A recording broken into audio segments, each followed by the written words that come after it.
Collector કચેરી ખાતે વડોદરા શહેર કોંગ્રેસ દ્વારા ભૂખી કાંસ અને હિટ એન્ડ ઘટના અંગે જિલ્લા કલેક્ટર અનિલ ધામેલિયાએ આવેદનપત્ર આપી રજૂઆત કરવામાં આવી હતી।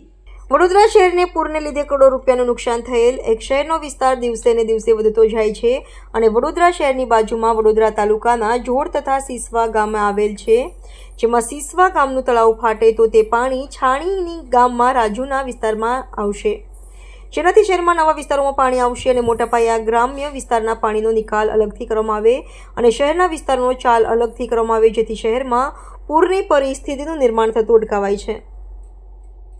વડોદરા શહેરમાં પૂરની સ્થિતિને પહોંચી વળવા માટે વડોદરા શહેરની ભૂખી કાંસને ડાયવર્ટ કરવાની લૂ કરેલ છે, જે તદ્દન ખોટું થઈ રહ્યું છે। ભૂખી કાંસને ડાયવર્ટ કરવાથી નવા વિસ્તારોમાં પાણી જાના રૂપિયાનો વ્યય થાય છે।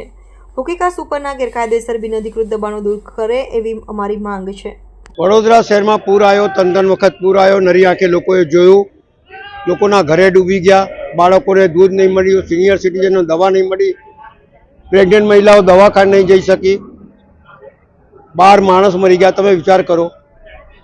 અને એ પૂરના લીધે જે હોનારત થઈ એ કોના લીધે થઈ? માનવ સર્જિત પૂર।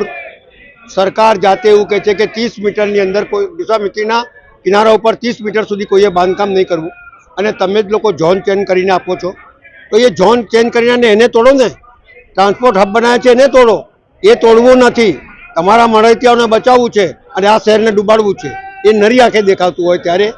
અને જે લોકોને નુકસાન થયું છે એની ભરપાઈ આજ સુધી નહીં થઈ, એની પણ રજૂઆત કરી છે અમે।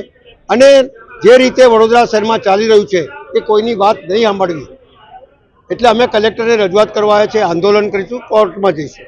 પણ આ TP13ની અંદર જે રીતે ગેરકાયદેસર બધા કાંસો પાડી રહ્યા છે અને જે કરોડો રૂપિયાનું નુકસાન કરી રહ્યા છે આ શહેરનું, લોકો પેટ કાપીને પણ ટેક્સ ભરતા હોય ત્યારે એમનું નુકસાન ના થાય, વડોદરા શહેરને રાહત મળે, ફરતી પૂર ના આવે, એ તમામ બાબતો લઈને કોંગ્રેસ પાર્ટી વડોદરા શહેરમાં એટલા બધા પ્રશ્નો દિવસે દિવસે વધતા જાય છે કે વિરોધ પક્ષની ભૂમિકામાં અમે કોંગ્રેસ પાર્ટીના આગેવાનો કાર્યકર્તાઓ હંમેશા આ અધિકારીઓના આંખ અને કાન ખોલવાનો પ્રયત્ન કરીએ છીએ। વાત કોર્પોરેશનની શરૂઆત કરીએ તો વડોદરા શહેરનું મહાનગર સેવા સદન છે કે મેવા સદન એટલું આપણે જાણીએ છીએ, અને એમાં જે ભ્રષ્ટાચારની ચરમસીમા આ લોકો વટાઈ ચૂક્યા છે। 30 વર્ષથી ભાજપનું શાસન અને 30 વર્ષથી ભાજપના કોર્પોરેટરો, ધારાસભ્યો, સાંસદ, તો આ વડોદરા શહેરને પૂરમાંથી ના બચાવી શક્યા। આ વડોદરા શહેરમાં 1 વખત નહીં, 2 વખત નહીં, 3 વખત પૂર આવ્યું, 3 થી 4 દિવસ લોકોને હેરાનગતિ થઈ, લોકોને ઘરે રહેવું પડ્યું, લોકોને આર્થિક નુકસાન થયું। તે છતાં બીજેપીના નેતાના પેટના પાણી હલતા નથી। જે ભૂખી કાંસનું રીરૂટનું કામ આ લોકો લાયા છે, તમે જુઓ કે ઓલરેડી જે ભૂખી નદી પલ્લા હતી જેને આ લોકોએ કાંસ બનાવી, અને એ કાંસની ઉપર આજે ટ્રાન્સપોર્ટ હબ હોય કે નિઝામપુરામાં જે બાંધકામો થઈ ગયા, એ ગેરકાયદેસર બાંધકામો તોડવાની જગ્યાએ આ લોકો નવેસરથી ટેન્ડરિંગ કરીને રીરૂટનું કામ લાયા। એટલે એમાં પાછું શું કરે છે કે 40 કરોડના ખર્ચે જે રોડ રસ્તા બન્યા એ રોડ રસ્તાને તોડી કાઢવાના, અને 46 કરોડના ખર્ચે ફરી ભૂખી કાંસું રીરૂટ કરવાનું। એટલે 100 કરોડથી વધારાનો ખર્ચો। આ પૈસા ભાજપના કોઈ નેતાના ખિસ્સાના પૈસા નથી, આ વડોદરાની પ્રજા જે વેરો ભરે છે ને એમના મહેનતના રૂપિયા છે। એટલે કોંગ્રેસ પાર્ટી વડોદરાની પ્રજાના વેરા રૂપિયા વેડફાટ નહીં થવા દઈએ।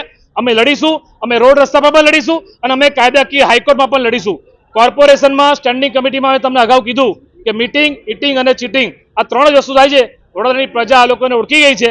ભૂખી કાંસ બાબત હોય કે વિશ્વામિત્રીમાં પણ આજ સુધી તમે જોઈ લો કે આ તમે જે નદીને પહોળીને ઊંડી કરો છો સારી વાત છે, પણ જે ગેરકાયદેસર દબાણો, અગોરા મોલ વાળો તમારો સરકારી જમાઈ છે, સયાજી હોટલ વાળો તમારો સરકારી જમાઈ છે, કેમ તમે છાવરો છો? કેમ નરી આંખે દેખાય એવા દબાણો કેમ નથી તોડતા? જેના લીધે વડોદરામાં પાણી ભરાયા છે એ દબાણને નહીં તોડવાના અને ગરીબોને લારી ગલ્લા ઉઠાવવાના, ગરીબોને હેરાન કરવાના। અમે આ સાખીને લઈએ। આ બાબતે કલેક્ટરને આવેદનપત્ર આપ્યું છે। રોડ રસ્તા પર આંદોલનમાં થશે અને કાયદાકીય લડત પણ અમે લડીશું। તમે જુઓ કે જે રીતે દારૂ અને ડ્રગ્સના ધંધા ખુલ્લેઆમ વડોદરામાં થઈ રહ્યા છે। આજે રક્ષિત નામનો રાક્ષસ નશાખોર યુવાન, અને આ નશાખોર યુવાને જ્યારે ગાડી નશામાં ચલાવીને નીકળ્યો, એને એક મહિલાનું સ્થળ પર મૃત્યુ થયું અને 7 લોકો ઇન્જર્ડ છે, 7 લોકો આજે પણ દવાખાનામાં દાખલ છે। આ વડોદરામાં ડ્રગ્સનો વેપાર કોણ કરે છે? વડોદરામાં ડ્રગ્સ ક્યાંથી આવે છે? આ પોલીસ કેમ એમને છાવરે છે? આ રાજ્યના ગૃહમંત્રી કેમ એમને છાવરે છે? કાયદો અને વ્યવસ્થા કેમ કથરી ગયા છે? આ બધા પ્રશ્નો લઈને કોંગ્રેસ પાર્ટી આવી છે। આજે ડ્રગ્સનું ચલણ એટલું વધી ગયું છે કે યુવાનો ગેરમાર્ગે દોરી રહ્યા છે, ત્યારે આ ગુજરાત સરકાર શું કરે છે 30 વર્ષથી ભાજપ સત્તામાં છે.